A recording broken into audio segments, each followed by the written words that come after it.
Kenapa Rasulullah tidak membahas dari umur sebelum 7 tahun? Karena sebelum umur 7 tahun adalah keteladanan, kehangatan keluarga, bonding antar keluarga yang harus dipenuhi, itu mau tidak mau. Maka kalau kurang, maka dia akan ada hutang pengasuhan. Dan efeknya ketika dewasa dia tidak mampu berdiri dengan kokoh, tidak mampu untuk menghalangi hal-hal yang buruk seperti itu ya. Itu usia di bawah 7 tahun tuh sangat penting sebenarnya, itu pondasi dasar. Saya alhamdulillah sudah menjadi guru dari tahun 2005 dan 2007 saya baru menikah. Nah, salah satu motivasi saya ingin menikah adalah ingin punya anak. Karena 2 tahun itu kan saya mengajar anak-anak dari usia 3 sampai 6 tahun. Ketika saya tahu pahala seorang ibu nih, kan ibu tuh madrasah pertama ya. Nah, disitu wah Masya Allah ya, apalagi kalau anak kandung berarti berlipat nih pahala. Nah, alhamdulillah Allah takdirkan saya menikah di 2007. Oh, Masya Allah. Di 2008-nya langsung lahir anak pertama. Gitu. Oh. Nah, ternyata Masya Allah ya, Teori dan praktek. itu dia. Jadi ada masa-masa ketika saya lelah ya, ya anak bertingkah, ya ada ya tindakan-tindakan yang tidak keluar jalur teori. Nah, ketika saya sudah melakukan itu, saya termenung, astagfirullahaladzim. Secara teori kan tidak begini aturannya. Jadi kemana ilmu saya yang kuliah 4,5 tahun dan praktik 2 tahun itu? Saya kayak hilang. Iya, tapi bagaimanapun teori itu tetap harus punya kan? Harus punya, Ya. tapi kan setidaknya Allah juga menyadarkan saya bahwa kamu salah. Setidaknya saya jadi sadar, oh ini jalan salah, jadi saya harus. Ya alhamdulillah sih dengan dan itu kejadian itu beberapa kali di anak pertama gitu ya. Nah jadi setelah itu ya saya perbaiki. Ternyata kok kurang signifikan. Kapan signifikannya? Kapan ya? Kapan ya? Tapi sebentar, itu teori mendidik anak yang dulu tuh teori yang berdasarkan Al-Quran atau enggak? Nah itu dia kuncinya. Saya itu kuliah di umum. Jadi ilmu parenting saya dari barat. Oke, Baratus. Tahu Baratus? Apa tuh? Habis mandi. Bahasa Jawa. Nah di situ saya masih agak gimana ya, itu masih parenting barat banget kan, yang memang harus penuh kelembutan gitu ya. Tapi untuk ruhnya kayak kurang greget gitu ya. Akhirnya saya udah mulai belajar agama lagi, hijrah lagi, dan alhamdulillah di tahun 2016 waktu itu saya udah punya anak 2. Nah, disitulah saya baru membaca, Masya Allah, Tabarakallah, saya di Baitul Hikmah itu belajar bukunya Prophetic Parenting. Oh, iya. Ketika saya baca di pembukaannya saja, saya sudah meleleh. Oh. Melelehnya maksudnya saya itu baru pembukaan nih, penulis baru pembukaan nih, belum keisi. Di situ banyak banget di kata pengantarnya itu, ya Allah, jadi ini lebih oke dibanding saya kuliah 4,5 tahun. Ini baru pembukaan. Kata saya, ya Allah, tapi saya ingat lagi, oh tidak ada yang sia-sia, pasti ada manfaatnya. Gitu. Saya dulu juga waktu pas punya anak gitu kan, memang belum belajar parenting karena saya tuh belajarnya kimia dulu gitu. Terus udah gitu diajarin tuh nggak boleh berkata tidak, jangan Ya, gitu. itu salah satunya ya. Suami saya bilang gini, masa iya orang Al-Quran aja bilang janganlah, masa nggak boleh bilang jangan gitu. Ya juga ya gitu, saya jadi bingung waktu itu. Nah untung waktu itu ya mulai belajar tuh ketika saya mulai ngaji di Baitul Hikmah. Nanti kita tanya sama Om Maryam ya. Om Maryam mau kesini nih. Kita sama ya. Ya itulah saya juga mulai terbuka. Oh ternyata ya tidak seperti itu. Ternyata lebih luas. Walaupun Nabi waktu di banyak kisah tuh Nabi tuh ke anak kecil memang lembut ya, tapi bukan berarti nggak boleh melarang. Nah gitu. Ya udah kita tunggu Maryam aja. Baik. Oke. Oh, sekarang mau datang juga ya? Datang. Ini jadwal beliau berkunjung ke sini. Biasa. Assalamualaikum. Waalaikumsalam. Masya Allah. Bawa ini juga ya. Ini membawa seorang gadis. Sehat Bade. Alhamdulillah. Iya, Silakan Om, ini sebelah sini. gadis, Masya Allah. Duduk Om. Ini kayaknya lagi seru. Tadi terdengar suaranya dari luar. Iya, jadi kan Teteh Irma ini Mm. dulu belajar parenting ya, maksudnya belajar ilmu parenting tuh di sekolah parenting barat gitu. Sementara saya punya anak tanpa belajar parenting gitu loh. Dan kita ternyata dulu sama nih, sama-sama belajar yang nggak boleh bilang jangan apa segala macam. Ternyata setelah suami saya waktu itu bilang, masa nggak boleh jangan, Al-Quran aja bilang jangan gitu kan.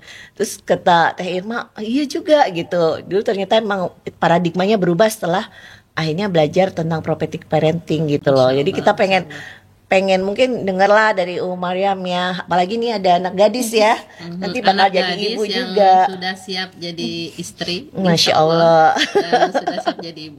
Iya, begitu deket. Jadi apa namanya? Dari pandangan Islam lah, atau bagaimana Allah mengajarkan kita tentang anak-anak seperti itu. Masya Allah, alhamdulillahilladzi anzalal Quran fi qulubina. Segala puji bagi Allah Subhanahu wa taala yang telah menurunkan Al-Quran kepada hati-hati kita dan menjadi petunjuk bagi kita, menjadi rahmat, menjadi Masya Allah keberkahan buat umat Rasulullah Sallallahu Alaihi Wasallam. Tadi Al-Quran sebagai petunjuk ya berarti menunjukkan segala macam sisi kehidupan ya yang kita jalani. Terkhusus di sini masalah keluarga, masalah pendidikan, yang mana yang dalam agama kita mendidik anak itu luar biasa ya pahalanya, Masya Allah. Diibaratkan kalau mendidik satu anak saja, ibarat mendidik satu bangsa seperti itu. Masya Allah. Insya Allah. Bagi mendidik anak perempuan ya, idza a'data sya'ban taibal a'raf gitu. Jika engkau mendidik seorang perempuan, engkau ibaratnya mendidik satu bangsa, satu generasi. Saya nggak punya anak perempuan, Ya, Belum. kan insya Allah bisa jadi nanti cucunya perempuan. Iya. Tentu itu masih masuk nggak Masih tentu ibaratnya kita dalam mendidik tidak bisa satu tangan ya, harus kedua tangan, suami istri, harus ada ibu, harus ada bapak. Dan begitu juga tadi permasalahan bagaimana cara mendidik anak ya. Kadang kita memang berada di zaman yang kita beramal gitu ya, atau kita melakukan sesuatu tanpa ada ilmunya, sehingga ya hasilnya yang seperti kita rasakan sekarang. Anak-anak udah terlanjur besar, udah melewati masa-masa yang kita menikmatinya kok masih ada ganjalan di hati seperti itu. Kayak pengen mengulang masa kecil mereka gitu. Betul. Untuk Dan memperbaiki. apalagi setelah misalnya kita membaca buku, oh ternyata ajaran dari Allah dan Rasulnya seperti ini, seperti dalam mendidik anak. Tadi dalam pendidikan, Masya Allah, kemarin kayaknya kita pernah ngobrol kan Mbak ya, anak itu diumpamakan seperti tumbuhan ya. Iya. Maka Itu ada di Al-Quran. dalam proses kita menanam tumbuhan itu kan ada proses atau ada mukadimahnya, yaitu pertama menyediakan dulu tempat tumbuhnya ini Untuk menyemai. Untuk menyemai di mana? Tentu di tempat yang subur. Seperti diisyaratkan dalam Al-Quran, fa'tu harsakum anna syi'tum, datangi wahai laki-laki, wahai suami, istri-istrimu. Jadi istri itu disebut ladang gitu. Istri itu disebut ladang, berarti ya namanya ladang akan menumbuhkan tanaman. Iya. Dan bagaimana tanaman itu bisa subur tergantung dengan kondisi tanahnya ya, atau tanaman itu bisa tumbuh dengan baik tergantung kesuburan tanahnya. Berarti ya tergantung kita sebagai ibu gitu, yang melahirkan mereka, yang mendidik mereka. Dan Masya Allah dalam Al-Quran itu ada tahapan-tahapan yang tidak boleh kita loncat gitu ya. Kalau loncat ya berarti hasilnya juga nggak bagus gitu. Seperti Mbak Ade mau bikin kue bolu, tahapannya apa dulu tuh? Nyiapin bahan, terus nanti Biasa ngocoknya apa dulu? Telur. Boleh nggak kita telur dengan tepung dulu misalnya gitu? nggak bantet Nah, nanti. nanti bantet seperti itulah. Jadi kok anak kita jadi bantet ya gitu, tidak berkembang. Seperti itu. Dan dalam pertumbuhan pun seperti itu ya. Kita menanam tumbuh-tumbuhan, tanaman, apakah boleh langsung di tanah yang terbuka? Kira-kira nih saya Mbak Ade pernah menanam cabai Di lapangan gitu. Misalnya cabai dari apa tuh? Biji. Dari biji. Kemudian habis itu diapain dulu? Ditaruh polybag. Ditaruh polybag, nanti tumbuh ya, Baru sedikit-sedikit, di baru tanah. nanti satu-satu. Apakah langsung juga enggak? Nanti kena dipatok ayam ya. Iya, Itu iya, habis. iya. Nah begitulah, masya Allah pertumbuhan anak-anak pun seperti itu, dan ini harus kita sama-sama pahami. Al-Quran menyeratkan anak-anak itu seperti tanaman. Seperti tanaman, dan dalam surat Al-Fatihah ayat 29, Allah Subhanahu wa taala menggambarkan bagaimana orang beriman itu dalam pertumbuhannya. Terkhusus ini kita membicarakan anak-anak. Yang pertama yaitu seperti tunas. Tunas berarti ya tumbuhan semua dari tunas. Setelah tunas maka akan tumbuh batang meninggi. Habis itu baru dahan-dahan. Nah, disinilah tahapan-tahapan yang kita berikan kepada anak-anak. Pelajarannya tidak boleh sembarangan. Maka ketika dia di masa tunas, nih, apa yang harus kita ajarkan kepada mereka? Di masa dia masih berupa tunas. Sifatnya apa kalau tunas? Mungkin rentan, masih rapuh. Mungkin kita beginikan juga langsung akan dia mudah mati lah. Mudah mati dan sebagainya, karena hujan sedikit aja udah dia busuk mati seperti itu. Berarti karakter anak-anak kita di masa awal, yaitu 0 sampai masa, ya kemarin kita bahas juga ya, dari ada masa rodoah, ada masa rodoah menyusui, ada masa hadona, ada masa tamyiz, ada masa balik. Dan ini adalah tahapan yang kita tidak boleh sama sekali skip gitu. Dan apa yang harus diberikan asupannya di masa tadi masa hadonah menyusui, atau di masa di masa menyusui bukan rodoah, kemudian masa hadonah seperti itu. Nah, kalau kita skip maka ya tentu akan banyak hal-hal yang mengecewakan kita. Tapi sebaliknya, kalau tadi sesuai dengan tumbuh kembangnya kita didik, masya Allah, insya Allah akan menjadi tumbuhan yang menyenangkan hati kita.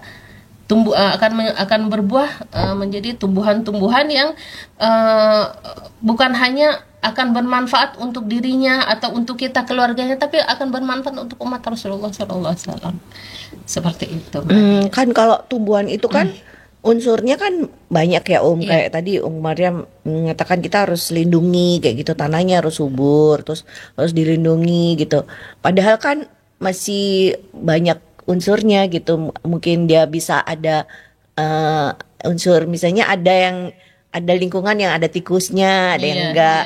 Terus ada yang misalnya hujannya ekstrim, ada yang panasnya ekstrim kayak gitu. Belum lagi nanti dicabut orang kayak gitu. Nah, ini yang harus kita pahami. Nah, ketika kita tahu kondisi seperti itu, apakah kita berani meninggalkan anak kita? Iya. Gitu. Misalnya di masa hadonah, di masa menyusui, di masa menyusui kita sebenarnya perkembangan itu setelah menyusui itu ada masa hadonah ini. Hadonah itu antara 3 sampai 5. Antara 3 sampai 5 itu masa-masa yang mana anak-anak itu perlu tauladan dari kita. Karena dia gampang niru ya, ya? Gampang niru. Kalau misalnya yang dilihatnya adalah baik-baik, masya Allah. Kalau yang dilihatnya adalah hal-hal yang buruk, maka dia akan meniru seperti itu. Betapa pentingnya kan. Kemudian di masa yang tamyiz itu usia 7 sampai SD ya. Usia SD itu. Usia SD adalah tamyiz itu artinya apa sih, Om? Tamyiz itu bisa membedakan mana yang baik, mana yang buruk. Oh, oke. Tapi dia belum punya kewajiban. Ya, kayak misalnya belum, kalau udah balik kan dia udah wajib sholat dan kalau tamyiz belum ya. Tapi dia udah tahu gitu. Tapi masa tamyiz ini tadi masa yang dari usia 3 sampai 5 itu adalah masa tauladan. Masa masya Allah dia harus melihat yang baik-baik. Bahkan ya kalau masalah tauladan sepanjang hidup, waktu ya kita sebagai orang tua harus menjadi tauladan yang baik bagi mereka, dan pendidik yang terbaik adalah tadi tauladan. Kemudian di masa tamyiz adalah masa si anak udah bernalar, maka di situ kita harus sudah memberikan kepadanya adalah pengetahuan-pengetahuan seperti kemarin yang kita bahas, tahapan anak-anak melaksanakan perintah kita atau melakukan hal-hal yang baik itu melalui 3 tahap kan, Mbak Ade masih ingat? Yang pertama tahapan pemahaman, misalnya nak sholat, mungkin kita suka sering men-skip, ayo sholat nah, nyuruh-nyuruh aja tanpa si anak mengetahui pemahaman kenapa saya harus sholat gitu, kenapa saya harus bangun dan lain sebagainya, misalnya dibiasakan aja dulu gitu ya. Dibiasakan. Padahal si anak di masa tamyiz itu adalah masa ininya bernalar. Dan kalau kita tidak diisi nalarnya ini, mungkin dia akan menjadi beban sholat itu bagi dia. Ketika kita tidak bunyi untuk menyuruh, dia akhirnya santai-santai saja. Berarti ada yang terlewat, tombol yang tidak kita klik. Seperti itu. Dan kita tahu bahwa ya diri kita terdiri daripada apa? Akal, kemudian fisik, kemudian hati. Dan ketiga-tiganya ini harus betul-betul distimulasi dan di masa-masa pertumbuhan sebelum balik.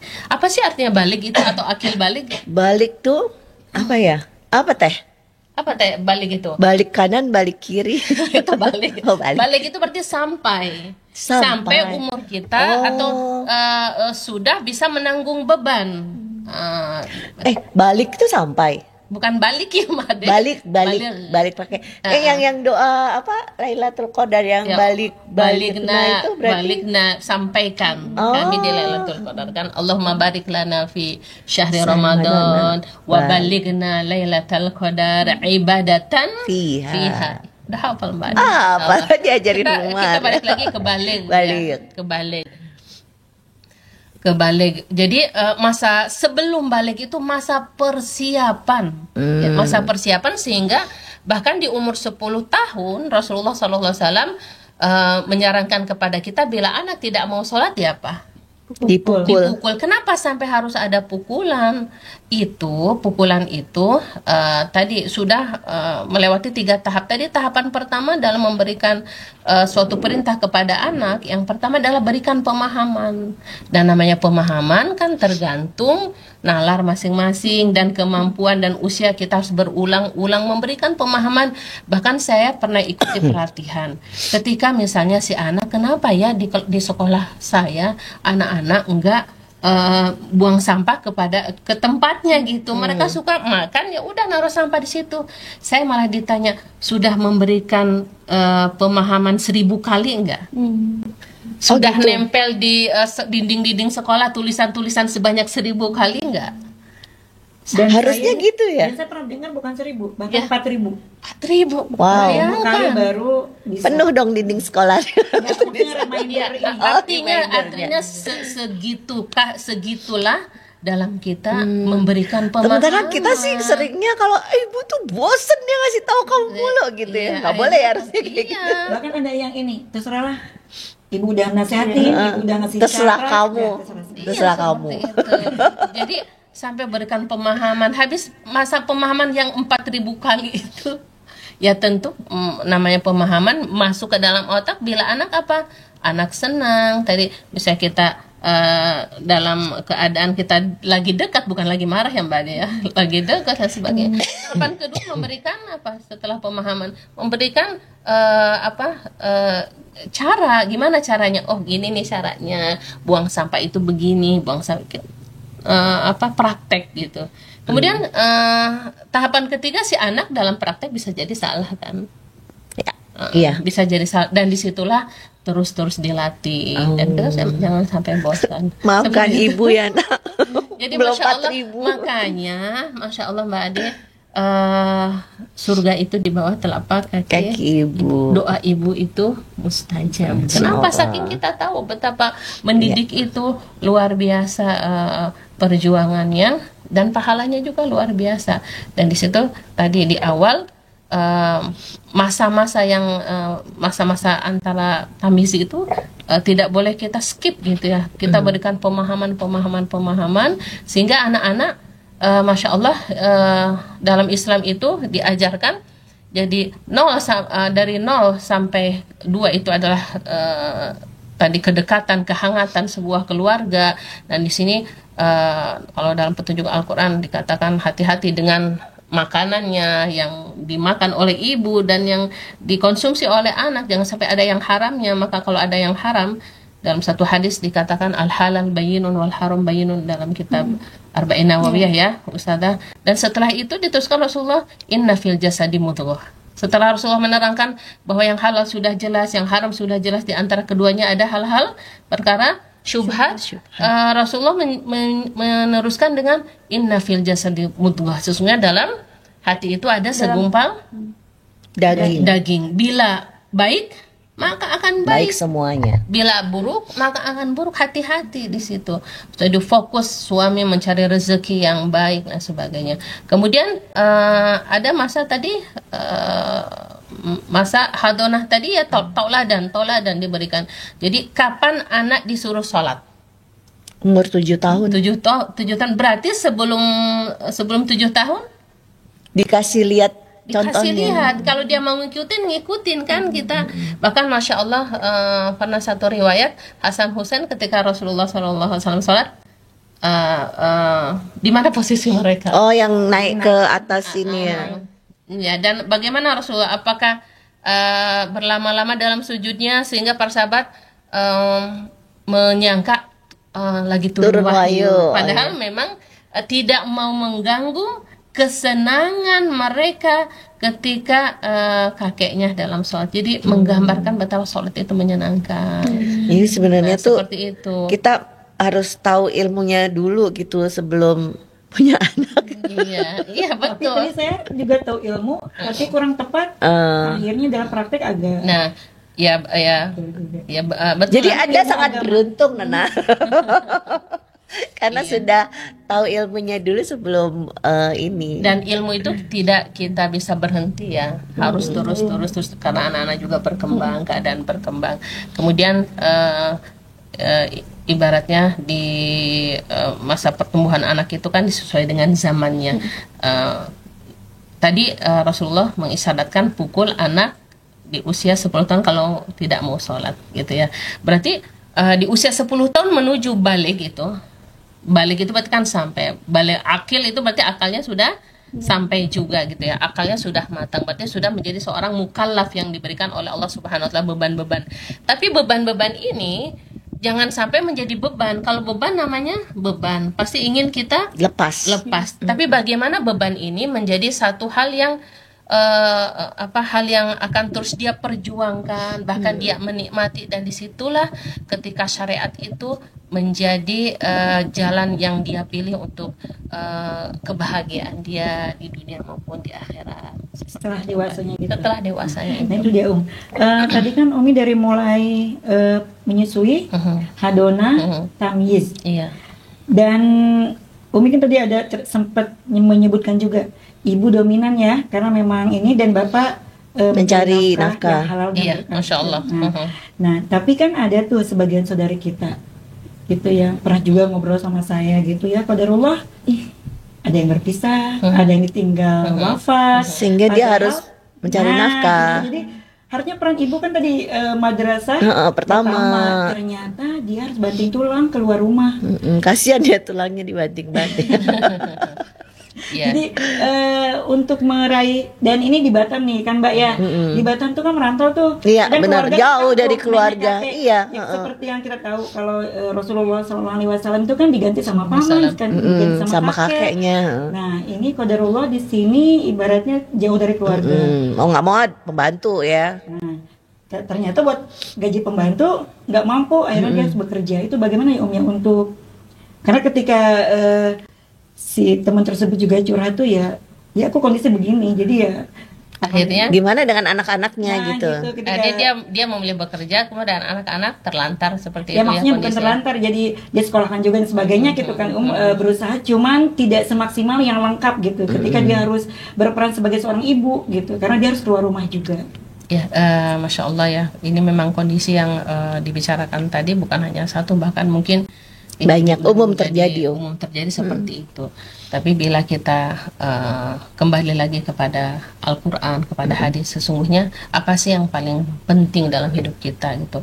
Apakah memang rezeki itu atau memang anak-anak kita itu gitu, kita mencari rezeki atau kita anak-anak sebagai buah hati kita. Apa tuh kata Al-Quran? Iya, makanya dalam Al-Quran kan orang-orang beriman itu memintanya Rabbana hablana min azwajina wa dhurriyyatina qurrata a'yun waj'alna lil muttaqina imama. Ya Allah, anugerahkanlah kepadaku pasangan hidup dan keturunan yang menyenangkan hati. Atau dalam ayat yang lain, wa qur rabbi firli wali walidayya warhamhuma kama rabbauna shighara kama rabbayani shighara kama rabbayani shaghira. Jadi sesungguhnya yang paling bermanfaat untuk orang tua kelak adalah ketika anaknya mampu mengucapkan lisannya, ya Allah ampunilah aku dan ampunilah kedua orang tuaku dan sayangilah mereka sebagaimana menyayangiku di waktu kecil. Jadi kadang kita suka salah pemahaman ya. Kita sangka yang menjadi target kita adalah rezeki itu, padahal rezeki sudah Allah tentukan, atau uang gitu yang kita cari, sehingga kita lalaikan pengajaran anak-anak tersebut. Tapi kalau kita memahami dulu, oh yang paling terpenting adalah bagi kita seorang ibu adalah mendidik anak, sehingga ketika dia fokusnya adalah mendidik anak, pekerjaan itu adalah selingan, keluar rumah itu ada selingan, bukan sebaliknya. Anak itu selingan, kalau bisa enggak ada gitu, na'udzubillah ya. Jadi yang dikejar adalah harta. Oh, berarti prioritas ya Umi di sini. Prioritas seperti itu. Kalau Berarti seseorang sudah paham, dan kita yakin lah ya Umi ya. Saya seorang manusia adalah hamba Allah yang diberikan oleh Allah Subhanahu wa taala tugas beribadah. Nah, sekarang ibadah saya ada anak, berarti tugas saya ibadahnya adalah mendidik anak. Ini menjadi fokus dia dan dia yakin bahwa yang ngasih rezeki adalah Allah. Sebagaimana Siti Hajar alaihissalam ya. Siti Hajar alaihissalam dia bukan berarti tidak ikhtiar kan, masya Allah mencari Iya betul. apa? Sumber air. Itu juga menginspirasi juga sih ya ya, kisahnya Siti Hajar gitu, bahwa yang kita cari apa dapatnya di mana Iya, gitu. Jadi betul. ketika kita nggak hanya mengandalkan upaya diri kita sendiri, sebenarnya Allah Iya. justru memberikan hal yang jauh lebih baik. Betul. Intinya untuk pertama adalah konsep hidup. Makanya Al-Quran itu kan merubah pemikiran ya. Walladzi ba'atsa fil ummina rasulan minhum yatlu 'alaihim ayatihi wa yuzakkihim wa yu'allimuhumul kitaba wal hikmah wa in kanu min qablu lafi dhalalin mubin. Dialah Allah yang telah mengutus seorang rasul yang membacakan ayat-ayat Allah. Ayat-ayat Allah itu dibacakan, bagaimana sih aturan kita sebagai pribadi. Ini kita jangan ngomongin anak dulu kali ya. Kita ngomongin diri kita dulu juga. Karena ternyata kesalahan diri kita dalam konsep memahami hidup, memahami rezeki, yang jadi tumbal siapa? Anak terlantar, anak tidak diberikan pendidikan yang baik, anak tidak diberikan prioritas yang baik, akhirnya ya semua menjadi korban gitu ya. Artinya memang kita tahu dulu kita adalah hidup untuk beribadah kepada Allah, dan anak adalah amanah dari Allah. Itu yang harus kita pahami, sehingga seorang ibu ketika dia berada dalam posisi tadi ya, dia enggak bingung, tapi dia datangnya kepada Allah. Saya teringat ada seorang ibu udah umur 80 tahun ikut pengajian, Mbak Ade, dan 80 tahun masih ikut pengajian. Dia dibimbing oleh anaknya datang ke masjid, Masya Allah, dan dia bercerita sambil menangis, dulu saya ditinggal oleh suami saya, anak saya 5 dan masih kecil-kecil. Saya cuma bisa nangis, saya ibu rumah tangga yang nggak tahu bekerja. Dan saya, bagaimana cara anak-anak saya hidup? Dia hanya datang kepada Allah, baca ayat Quran aja, padahal saya juga belum tahu artinya, belum paham seperti sekarang ada terjemahnya. Tapi saya yakin Allah Subhanahu wa ta'ala akan memberikan saya pertolongan. Jadi datang kepada Allah dulu. Nah, disinilah konsep dia sebagai hamba Allah udah selesai. Maka tujuan hidupnya adalah sudah jelas. Ketika dihadapkan kepada berbagai macam beban, misalnya anak-anak, ya dia yakin anak itu ada rezekinya, anak itu ada, ibaratnya ada, Allah akan memberikanlah jatah-jatahnya, sehingga dia tidak akan mentelantarkan. Ya, dia akan bekerja, tapi prioritas tugas dia apa? Mendidik, tetap mendidik. Jangan sampai dia cari rezeki keluar, akhirnya anak terlantar, dia pulang dalam keadaan capek. ya Emosi. emosi dan sebagainya. Jadi Banget. mungkin kita akan bicara lagi ya konsep hidup. Itulah Al-Quran ya, mengajari kita sebenarnya kita hidup itu untuk apa dan mau kemana. Ya kalau kita balikan kepada itu semua ya, kita akan lebih tenang ya, dan akan lebih menerima berbagai macam beban-beban yang Allah berikan kepada kita, amanah itu dengan senang hati, karena pasti tidaklah Allah memberikan suatu amal kepada kita kecuali ada balasannya. Faman ya'mal mithqala dzarratin khairan yarah. Kebaikan yang kita lakukan walaupun sebiji zarah pasti akan Allah datangkan. Ya. Apalagi tugas berat mendidik anak. Mendidik Kita anak. kembali Mbak Ade ke konsep kita mendidik ya, mendidik anak. Jadi jangan sampai anak-anak itu lepas daripada 3 tahapan ya, 3 tahapan dalam mendidik. Kalau boleh saya simpulkan, pertama dari pendidikan kognitifnya, yaitu menumbuhkan dan mengembangkan proses berpikir. Oke, itu Pemahaman tadi yang harus paham. Yang kedua ada afektif ya, yaitu pembentukan sikap atau pembentukan kepribadian. Berarti itu kan karakter ya. Tadi pemikiran, yang kedua karakter, yang ketiga adalah pembentukan keterampilan atau psikomotor. justru keterampilan tuh terakhir ya. Iya. Yang Karena ada dia sekarang- bisa dipelajari dengan cepat ya Om ya. Iya, yang ada sekarang kan gimana kita? Oh ya, kita tanya Ustazah Firko. Beliau ini selain tadi calon ibu, calon istri juga. Beliau ustazah menghadapi anak-anak, Oh iya. anak-anak usia berapa remaja. tuh? Gimana Remaja. ustazah? Yang diajar usia remaja. Apa banyak yang ustazah temukan di anak-anak tersebut? Kalau sekarang kan saya pegang asrama nih Om, jadi otomatis megangnya itu 24 jam, jadi kayak mengasuh. Tapi karena saya usianya masih muda dan nggak beda jauh dari mereka, jadi kayak ngasuh adik-adik. Ngasuh adik-adik ya. Bukan ngasuh anak.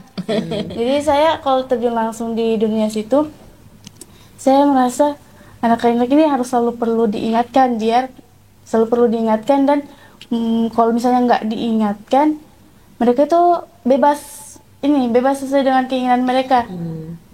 Padahal mereka tahu ya yang Mereka- benar tuh iya. gimana gitu Ya, ya. yang benar yang mana, yang salah yang mana, tapi kan mereka di usianya masih mau bebas dan bermain. Jadi harus diingetin Iya, terus. Jadi harus diingat menurut terus. Ustazah tuh sepanjang Ustazah mendampingi anak, ada pertanyaan-pertanyaan apa sih Ustazah yang Ustazah temukan tuh, kok bisa gitu? Iya, saya cuma itu. Gimana sih caranya agar mereka kan saya ini mereka tuh kurang dengerin saya. Bisa dengerin cuman Tidak harus melaksanakan. melaksanakan, tapi Harus harus selalu berulang, diingatkan, kan? harus berulang. Gimana sih cara? Jadi kalau Ustazah tidak ingatkan, mereka nggak Los. melakukan.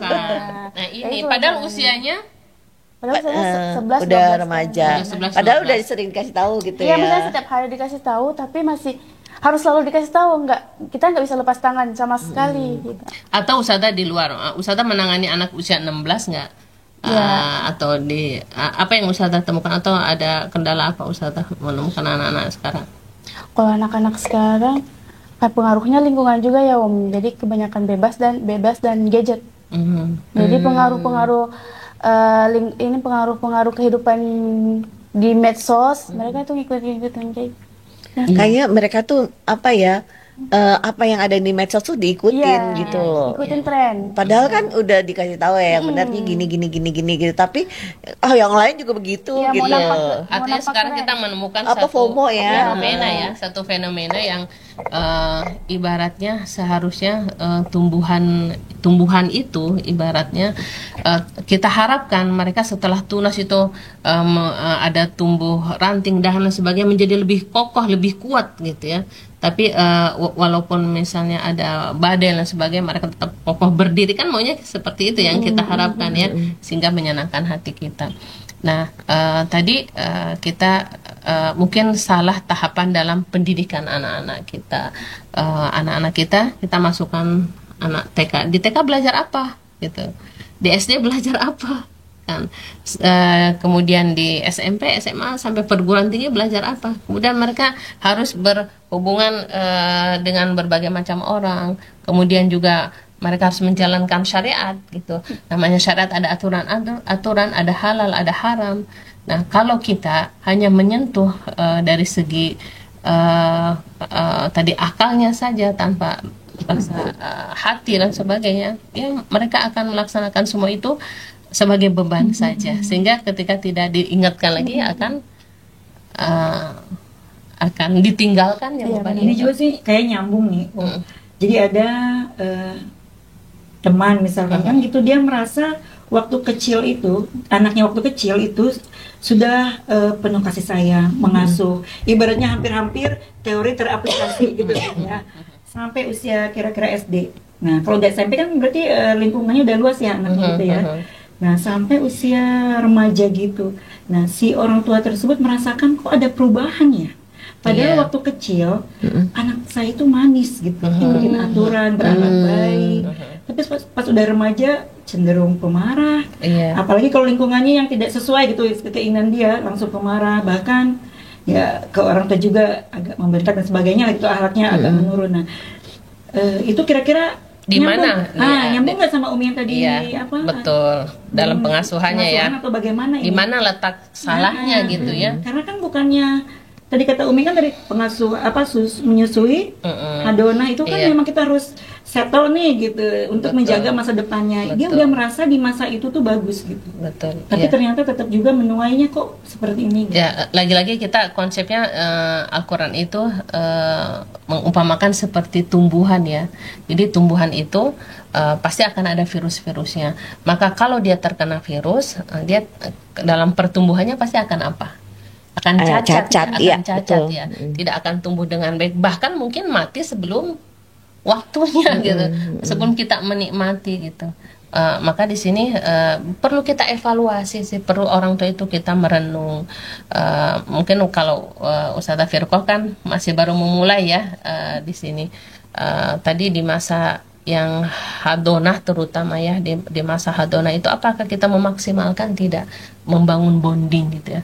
Ingat usia 3 sampai 5 tahun itu Masya Allah anak tuh sebenarnya ada ledakan apa istilah perkembangan, disebut dalam teori perkembangan tuh ledakan perkembangan otak, dan kalau tidak diisi atau golden age ya, tidak diisi dengan banyak masukan-masukan dari kita, cara berpikir, ada input yang positif ada kayak input gitu. yang positif, kita tidak, itu kan ibaratnya berkembang tuh otak, tapi tidak tapi kosong kita isi, jadinya. kosong. Maka ketika dia di luar ya diisi dia sama yang ada di luar. Ya masuk. Oh iya juga. Yang negatif. Maka di usia yang tadi itu hadona itu betul-betul kita harus dekat, semuanya harus betul-betul. Jadi sebenarnya kalau kita nyerewetin anak tuh dalam rangka mengisi otak mereka ya. Iya, betul. Iya. Ya, Tapi suka dibilang cerewet. Iya, dan tidak apa-apa cerewetnya cerewet soleha. cerewet soleha. Iya. Jadi usia 3 tahun misalnya anak-anak udah bisa apa? Mereka masa kritis, mereka mulai masa, ngomong masa bertanya, mereka masa pingin serba bisa, serba tahu, serba aku sendiri. Di situ Masya Allah orang tua kalau betul-betul kalau bisa gurunya itu profesor ya dia masa usia itu betul-betul memang itu pondasi yang akan menentukan nanti kuat atau tidaknya dia di masa depan terhadap tadi pengaruh-pengaruh buruk gitu. Misalnya kok dia di luar setelah dia bergaul jadi pemarah, jadi mengikuti teman, jadi mengecewakan, pasti ada yang missing di masa tadi hadonahnya. Berarti tetap di masa kecil gitu. Masa kecil, coba evaluasi orang tuanya ketika masa kecil, dia mendampingi full tidak? Memberikan contoh tidak, memberikan bonding tidak, mengisi nalarnya tidak dengan hal-hal yang baik. Kan anak-anak mulai bertanya, itu kenapa, itu apa itu, itu anak usia berapa itu? Iya, 2 tahun. 2 tahun itu udah apa itu? Kayaknya dia udah bisa mulai ngomong lah. Iya, dan itu haus sekali. Mungkin Masya Allah ya. Dan diulang-ulang pertanyaannya. Iya, kadang cuma ini, apa itu? Dia itu butuh informasi yang sangat-sangat banyak, bahkan miliaran informasi kalau kita berikan. Mungkin kita sering lihat di TV anak-anak yang sudah hafal macam-macam apa organ tubuh atau nama-nama, dan itu masya Allah luar biasa bagi orang tua yang mau mendampingi gitu. Tapi kan pada kenyataannya kita anak di usia itu udahlah dikasih gadget, udahlah sama dititipin. Padahal kalau kita paham tadi konsepnya. Kadang kita udahlah maksudnya dikasih handphone aja biar dia asik sendiri, jadi nggak ngeganggu kerjaan kita gitu loh. Maka dalam Islam itu salah ya ya. Kita berpatokan pada hadis Rasulullah SAW. Ajari anakmu sholat di usia 7 tahun. Jika sampai usia 10 tahun mereka belum mau sholat, maka pukullah. Di situ Rasulullah SAW menyebut dua masa ya, dua umur 7 tahun dan umur 10 tahun. Kita bahas dulu umur 7 tahun. Kenapa Rasulullah tidak membahas dari umur sebelum 7 tahun? Karena umur 7 tahun, sebelum umur 7 tahun adalah keteladanan, kehangatan keluarga, bonding antar keluarga yang harus dipenuhi itu, mau tidak mau. Maka kalau kurang, maka dia akan ada hutang pengasuhan, dan efeknya ketika dewasa dia tidak mampu berdiri dengan kokoh, tidak mampu untuk menghalangi hal-hal yang buruk seperti itu ya. Itu usia di bawah 7 tahun tuh sangat penting sebenarnya, itu pondasi dasar. Seperti kita rumah ya. Saya punya teman mau bangun rumah, itu tanahnya didiamkan dulu. Mau bangun rumah di sebidang tanah ya, tanahnya itu didiamkan dulu selama 2 tahun biar padat.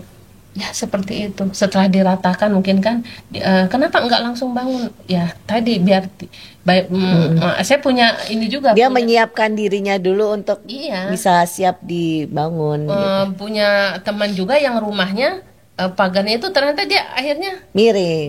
Kenapa? Tanahnya amblas. Nah begitulah kondisi keadaan yang memprihatinkan terhadap generasi kita yang kita temukan. Mereka kok sudah akil balik, seharusnya kok masih sholat aja masih disuruh. Mohon maaf, untuk ngurus kepribadiannya aja masih disuruh. Ada anak umur 17 tahun, Umi, ya Allah anak saya mengurus, mohon maaf, pembalutnya saja masih tercecer di mana-mana, tidak bisa mencuci. Nah itu berarti mari kita bertobat sama-sama gitu. Kita berevaluasi sama-sama kembali tadi kepada ilmu lagi ya. Kemudian kita mohon kepada Allah untuk diberikan terus pemahaman dan kesabaran. Tadi saya ulangi ya, masa sebelum 7 tahun itu tadi masa yang sangat penting, tauladan, kedekatan keluarga, kemudian juga tadi mengisi dengan banyak komunikasi, informasi, tentu kebaikan adab dan sebagainya seperti itu. Maka kata para ulama, isi mereka dengan adab-adab kebaikan, adab ya, adab kebaikan karakter sebelum mereka disibukkan dengan yang lainnya. Usia 7 tahun itu usia diajarkan sholat. Sholat ini sebenarnya mengajarkan apa sih kepada kita dari segi banyak waktu hal itu, sih, disiplin. disiplin. Satu disiplin. Iya. Disiplin. Nah, ketika kita sholat, kita diharuskan apa? Menghadap kiblat. Menghadap kiblat. Bersuci dulu sebelumnya. Bersuci, berwudu, menutup aurat. Ya. Itu pendidikan luar biasa. Betul. Berarti kita Misalnya, mempersiapkan diri gitu ya sebelum mengerjakan sesuatu. Dari kurikulum sholat saja kita akan mengajarkan mereka berbagai macam life skill kehidupan. Misalnya bersuci, harus berwudu. Oh berarti kita harus menjaga kebersihan. Enggak sah loh sholatnya kalau masih ada najisnya. Oh berarti ini najis. Luar biasa. Oh berarti najis itu kotor. Dan keburukan-keburukan yang lainnya. Dari masalah najis yang dia tidak berani dekati, nanti akan berefek kepada hal-hal yang lain. Oh itu kotor, oh itu tidak boleh. Dia akan terbiasa. Tapi kita memang harus terperinci yang mengajarkannya ya di situ. Kemudian juga dari masalah menutup auratnya. Oh berarti ada batasan-batasan. Dan hal yang lainnya dalam sholat. Kalau kita perincikan di bab masalah sholat itu kan ada syaratnya, ada rukunnya, dan lain sebagainya, dan mengenal waktu-waktunya. Dan umur 7 tahun kita pakai kurikulum sholat, penjabaran sholat saja gitu, anak-anak insya Allah kita kembangkan akan masuk kepada lini-lini kehidupan yang lainnya, aturan-aturan yang memang dia belajar mempersiapkan gitu. Kemudian di usia 10 tahun masih belum juga, maka tegakkan gitu, tegakkan dengan satu ketegasan seperti itu agar dia tegak sambil terus, masya Allah, dalam Islam itu Walladzi ba'atsa fil ummina rasulan minhum yatslu 'alaihim ayatihi, kan dibacakan ayat-ayat Allah, wal hikmah. Maka di situ selain pendisiplinan juga kan ini harus terus diisi akal ini dengan apa? Akal dan hati ini diisi dengan banyak kisah-kisah ya. Kisah-kisah kisah-kisah tauladan. Al-Qur'an sepertiganya apa isinya? Kisah. Maka ajari anak-anak di usia 10 tahun itu apa? Tentang tadabbur Al-Qur'an, tentang hari akhir, beriman kepada Allah, beriman kepada hari akhirat. Masya Allah, Rasulullah SAW mengajarkan para sahabat itu di usia belia ya, di usia belia tentang akidah, tentang Allah, tentang hari akhirat. Nah seperti itu kurikulum yang sebenarnya harus kita jabarkan sedetail-detailnya, sebanyak-banyaknya di masa-masa itu, di masa 7 sampai 10 itu adalah pengenalan akidah, pengenalan adab, sopan santun gitu. Fardu kifayahnya, fardu ainnya sebagai seorang muslim. Tentu dengan hikmah-hikmah ya, dengan hikmah-hikmah maknanya, bukan hanya sekedar menghafal rukun salat ada berapa. Gitu. Kenapa harus rukun wudu begitu? ada berapa. Tapi bukan hanya sekedar itu. Pemahaman yang lebih mendetail yaitu masalah keimanan, mengenal Rabb. Maka Masya Allah, bayangkan ya, ketika Al-Quran turun di Mekah berapa tahun? 13 tahun kan? Itulah masa 13 tahun Keimanannya. persiapan. Persiapan. Itu surat-surat apa itu yang turun? Tentang apa? akidah. Tentang akidah. Betapa kalau kita ganti kurikulum nih misalnya, anak-anak menghafal Al-Quran, memahami, mentadaburi, kemudian mengambil kesimpulan-kesimpulannya, mempraktekannya kan. Tadi kita diajarkan dengan apa tadi? Memberikan pemahaman, kemudian mencontohkan. Anak-anak praktek pun kadang salah, tapi terus kita harus diingatkan, bersabar. Ya, sebenarnya. Berarti sebenarnya kayak proses turunnya Al-Quran itu pun bisa jadi teladan juga buat kita bahwa memberikan pemahaman akidah tuh harus lebih dulu diutamakan buat anak-anak. Iya. Kalau tidak anak-anak ya akan seperti robot. Kita akan capek gitu. Memang kita akan lelah di awal ya. Tapi kita akan bahagia ya. Bahkan bahagianya sampai nanti kita mati. Cuma kalau kita tergesa-gesa, kita skipkan pendidikan agama ini, pendidikan akidah ini, mengenalkan Allah, mengenalkan Rasulnya, maka kita akan menikmati penyesalan seumur hidup. Terus kalau tadi Mariam mengibaratkan anak-anak itu di Al-Quran ya, diibaratkan sebagai tanaman nih. Kan ya nama tanaman ada kayak buah-buahan gitu kan. Pada suatu saat kita bisa memetik buahnya nih, panen segala macam. Nah, sebenarnya bentuk panen seperti apa yang bisa dipetik oleh orang tua nih? Apakah misalnya kalau ada anaknya udah kerja terus nanti dia harus kayak ngasih ke orang tuanya gitu, atau sebenarnya seperti apa sih yang diajarin di Al-Quran? Masya Allah, saya ingin membacakan ya surat Ibrahim ayat 24 sampai 25. A'udzubillahi samil alim minasyaitonir rajim. Alam taro kaifa daraballahu mathalan kalimatan thayyibatan kasyajaratin thayyibah. Tidakkah kamu perhatikan bagaimana Allah telah membuat perumpamaan? Perumpamannya apa? Syajarah thayyibah. Syajarah itu apa? Pepohonan ya. Allah membuat perumpamaan kalimat yang baik seperti pohon yang baik. Jadi pohon yang baik itu apa? Asluha sabit. Ciri-ciri pohon yang baik itu apa? Asluha sabit. Apa itu asluha sabit? Akarnya menancap ke bawah, kuat, gitu ya. Itu ciri anak kita akan menghasilkan tadi buah yang ranum yang bisa kita nikmati. Ya tadi kita harus menancapkan akar dulu ke bawah. Berarti itu tugas kita kan. Seperti itu. Wa far'uha fis sama, kemudian ranting-rantingnya menjulang tinggi ke langit. Dan Allah memberikan buahnya di ayat yang selanjutnya, tu'ti ukulaha kulla hinin bi'idni rabbiha, dan pohon itu memberikan buahnya pada setiap musim. Memberikan buahnya pada setiap musim. Kapan Mbak Ade butuh, bahkan sebelum Mbak Ade butuh udah ngasih, udah transfer. Wa yadribullahu al-amthala lin-nas la'allahum yatadhakkarun. Jadi anak hasil daripada didikan kerja keras kita, pendampingan kita, pengorbanan kita, itu bukan untuk siapa-siapa, manisnya akan kita nikmati. Iya. Nikmati berupa apa? Berupa kesolehan anak. Maka anak yang soleh bukan hanya transfer, Mbak, Iya. tapi nanti Mendoakan kelak gitu ya. akan menjemput Mbak Ade, bahkan akan menjadikan wasilah. Ayo mama naik lagi ke surga yang paling tinggi. Masya Allah. Masya Allah. Jadi Allah mengatakan wa qadara rabbuka alla ta'budu illa iyyahu wa bil walidaini ihsana. Jadi seorang hamba Allah yang soleh atau anak yang soleh itu wabil walidaini ihsana, dan berbuat ihsan. Ihsan itu apa sih? Apa sih ihsan itu?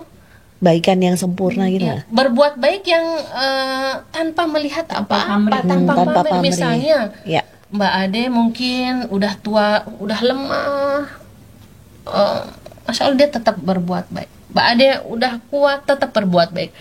Kadang sekarang banyak mengeluhkan anak-anak yang orang tuanya mungkin mengecewakannya, atau orang tuanya tidak sesuai dengan harapannya. Maka si anak yang soleh, dia men-skip itu semua. Keadaan apapun orang tua saya, mau orang tua galak, mau orang tua begini begitu, saya adalah itu tanggung jawab saya, tetap harus berbuat baik kepadanya. Jadi ihsan itu memberikan kebaikan tanpa mengharap apa-apa kecuali memang karena Allah dan kewajiban saya kepada kedua orang tua.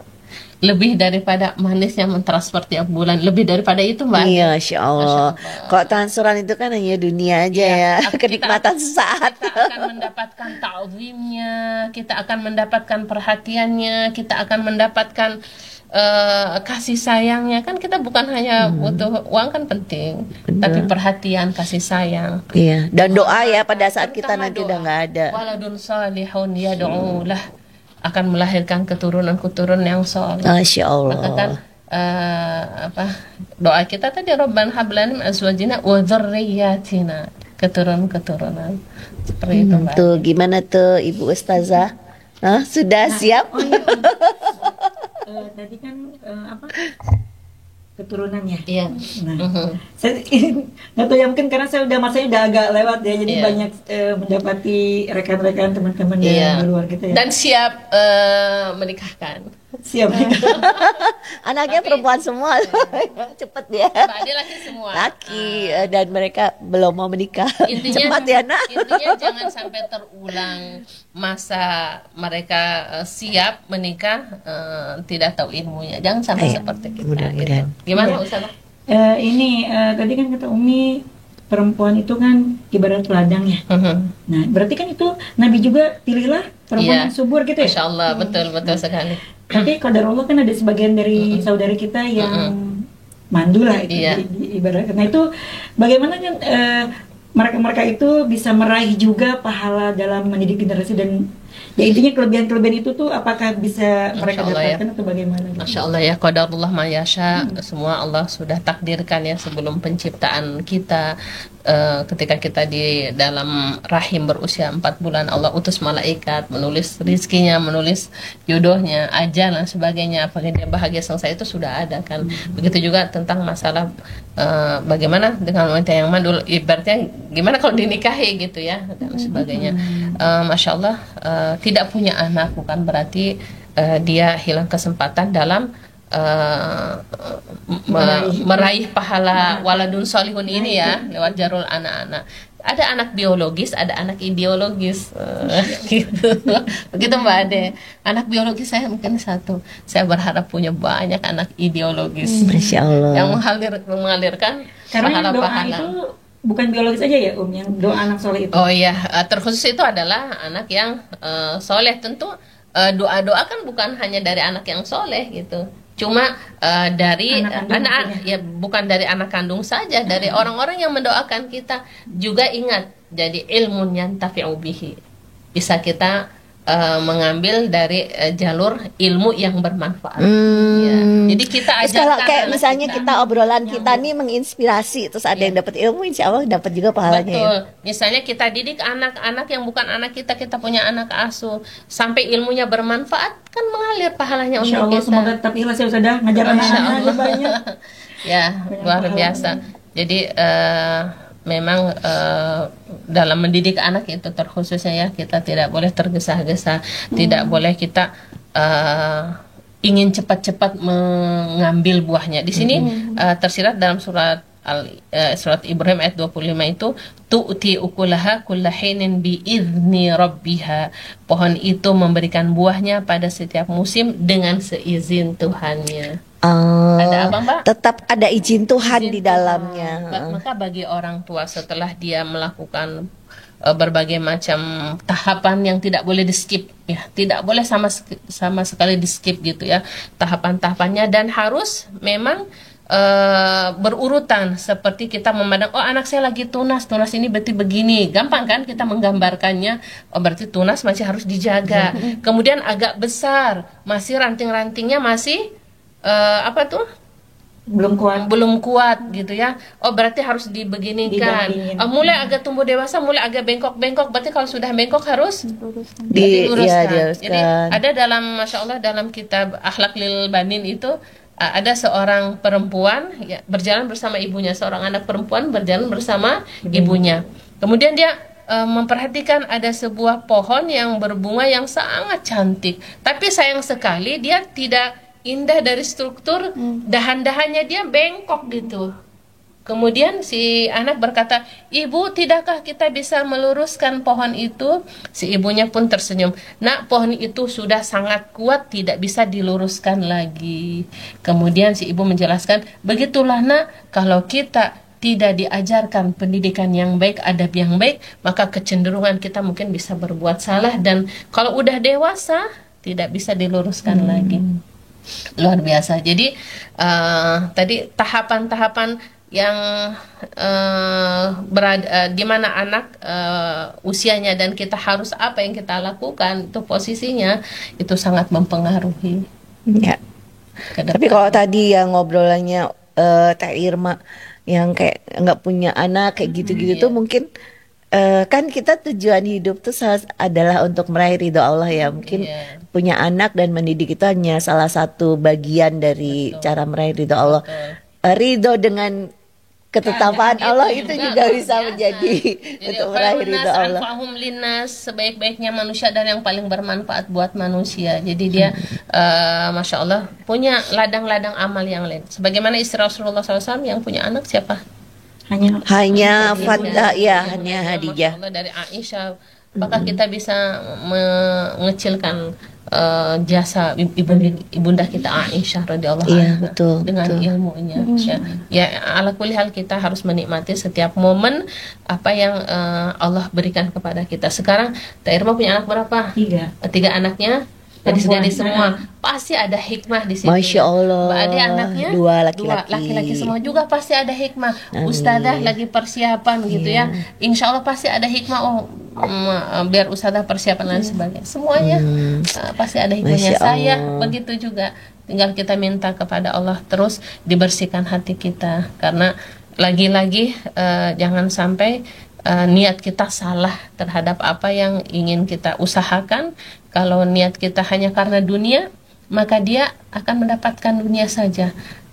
Wa minan nasi may yaqulu rabbana atina fid dunya hasanah, hanya berkata ya Allah berikan aku kebaikan di dunia, tapi nanti dia tidak dapat di akhirat gitu. Dan sebagian lagi mengatakan rabbana atina fid dunya hasanah wa fil akhirati hasanah wa qina adzabannar. Insyaallah meminta kepada Allah kebaikan dunia dan kebaikan akhirat dan terlindung dari api neraka. Ini konsep pendidikan juga sebenarnya. Jadi kita dalam mendidik anak-anak jangan sampai terlepas dari 3 hal ini. 1, memberikan dia, menyiapkan dia mendapatkan kebaikan di dunia. Yang kedua, menyiapkan dia mendapatkan kebaikan di akhirat. Dan yang paling penting, terhindar dari api neraka. Maka kurikulum kita, coba anak SD diajari agama, berapa jam. Dikit kan. Ya kan, 1 sampai 2 SMP dan jam sebagainya. Ya kita mau tidak mau, kalaupun misalnya memang pendidikan di luar seperti itu, kita Yang di dalam punya ya. planning, Betul. kita yang memprogram anak-anak kita gitu ya, seperti itu. Ya, gitu. Udah mantep ya, Ustazah, untuk Ada pertanyaan lagi Ustazah? Butuh banyak persiapan lagi. Khair insyaallah. Belajar. Allah mudahkan Tapi insyaallah. saya senang melihat Ustazah Firko ini ya, di masa remajanya alhamdulillah ada di lingkungan yang baik. Oh, Masya Allah, ya. Alhamdulillah. dia masih remaja ya. Di masa muda. Masa muda. Iya, Ada pasca persiapan. remaja. Pasca remaja.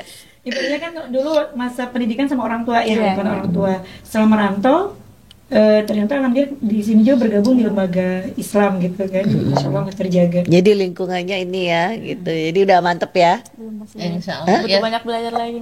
Ah. terutama mencari pasangan ya, karena kan Masya Allah sebenarnya dari pasangan kita itu kita ibaratnya ladangnya ya, Iya. kita ladang nih, pasangan kita apa, bibitnya. Oh, bibitnya. Ya nggak, Bukan pasangan- petaninya. pasangan kita bibitnya gitu. Soalnya ada tuh istilah mencangkul gitu, apa ya katanya Iya, ladang. iya, maksudnya ya laki-laki faktu hartakum, datangi ladangmu Nah, itu gitu. yang Laki-laki datang dengan cangkul dan juga bibitnya dong. Oh iya. Nggak mungkin dia cangkulnya Cangkul-cangkul doang, gak nanem. gitu kan. Dan di situ harus punya satu visi misi gitu. Ustadzah yang paling pertama ditanya, untuk apa nikahi saya gitu, apa tujuan menikahi saya. Cie. Selanjutnya nanti kita Oh, bahas gitu di- ya, udah puas ya. Ada yang mau ditanyain nggak nih? Ini bentar lagi ada nih. Iya. Jadi kan tadi ini kita bahas tentang ibu aja nih Om. Iya. Jadi kalau misalnya kan, jadi apakah jadi ibu dan istri itu dalam Islam itu hanya harus berkorban dan berkorban aja. Saya apakah bagaimana cara menyeimbangkan menjadi ibu yang baik, istri yang baik, dan untuk menjadi diri sendiri. Ya, maksud Ustazah mungkin dari tadi kita ngomongin ibu Iya. ya, mana bapak, mana suami gitu ya. Bahkan ini juga Untuk diri sendiri misalnya me kayak me time, time-nya, me iya. time, Saya juga nggak perempuan fokus pengen ya. bahagia Ya, dan saya nggak capek fokus juga. untuk anak aja. Ya luar biasa ya Mbak Ade, Masya Allah kalau kita memahami konsep keluarga Muslim itu justru keluarga itu jadi bahtera ya. Bahtera itu apa? Kapal. Kapal ya, yang kita di situ Masya Allah bisa berpetualang sampai kita menuju pulau yang terindah. Kayaknya nih yang kita- pembahasan tersendiri nih. Ya, betul. Artinya jangan takut. Kita pernah bahas married Is scary, Nah, iya. kita kayaknya perlu bahas yang baru kedua. Tapi ya. waktu itu kan kita ngobrol berdua aja nih, belum denger curhat-curhat yang apalagi yang udah mau married kayak gini kan. Ya, jadi kan Mungkin seakan-akan ada gini. kecemasan. Betul. Waktu itu kan kita ngobrol berdua doang. Yang apa sih pelakunya nih yang usia-usia beliau nih tidak hadir gitu. Mungkin nanti kita harus bahas juga. Artinya kan gini gambarannya, ya Allah dengan aku menikah, aku maksudnya banyak terkorban gitu ya. Masa yang tadinya enak-enak, masa sendiri, masa keluar tinggal keluar, tidur tinggal tidur, shopping tinggal shopping. Jadi saya mengalami Harus minta itu ya izin. sebenarnya, Mbak Ade. Nanti ya. Ya udah. Ini sedikit gambaran aja. Saya sudah dengan berbagai macam teori tadi kan, saya baca buku-buku sebelum menikah dan sebagainya. Akhirnya menikahlah kami. Masa-masa indah itu datang ya, Masya Allah sih. Masa-masa indah karena kita belum pernah bertemu, jadi kita hari-hari itu diisi dengan perkenalan terus dan masih malu-malu dan masa indah lah gitu ya, masih wangi di mana-mana gitu. Sampai wawangian itu. Sampai usia kita pernikahan 3 bulan, saya mulai tersadari kok nikah itu capek ya gitu. Kok saya masak ya, kok saya nyetrika, kok saya gini, kok saya ini dan sebagainya. Kok suami keluar tinggal keluar ya. Oh ternyata habis itu saya di tengah malam bangun, saya menangis. Saya menangis, kemudian saya harus bangunkan suami saya. Akhirnya kita ngobrol. Nah, intinya sebenarnya ngobrol gitu, ngobrol komunikasi, lagi. Suami diingatkan lagi apa sih sebenarnya menikah ini. Pokoknya menikah itu harus mengasyikkan. Saya menyesal menikah, kenapa nggak dari dulu gitu. Oh, Masya Allah. Iya. Ayo jangan ditunda ya, nanti menyesal kayak. Ya udah, bentar lagi kayaknya udah adzan nih, Oke, kita Masya Allah. udah siap-siap Semoga dulu. bermanfaat. Ya, makasih sharingnya. Oh, Masya Allah. Ketemu lagi ya. Nanti ngobrol-ngobrol lagi. Asik nih ngobrol kayak gini nih. Insya Allah. Iya. Assalamualaikum. Waalaikumsalam warahmatullahi wabarakatuh.